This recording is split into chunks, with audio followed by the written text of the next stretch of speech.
Hola, hola, bienvenidos a Rani Draws, el espacio donde el arte fluye como el agua, literalmente. Yo soy Patricia y vamos a pintar un hermoso paisaje de montañas con un lago cristalino usando acuarelas. Perfecto para relajarse, practicar y dejar que los colores hablen por ti.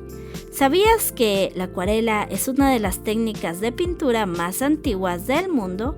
Ya se usaba en el antiguo Egipto y durante el Renacimiento fue una favorita de artistas como Durero, y hoy está más viva que nunca por su suavidad y efectos únicos.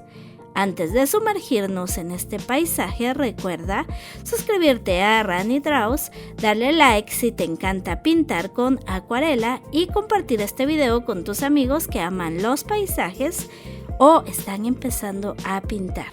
Y cuéntame en los comentarios, ¿prefieres pintar paisajes de montaña, de mar o de bosque? Y si este video te relajó, te inspiró o te dio paz, puedes dejar un super gracias con la cantidad que tú quieras. Eso ayuda a que este canal siga fluyendo con creatividad y corazón. Vamos a darle vida a este paisaje con acuarela. Los materiales irán apareciendo según sean utilizados, así que toma tus pinceles y vamos a pintar juntos.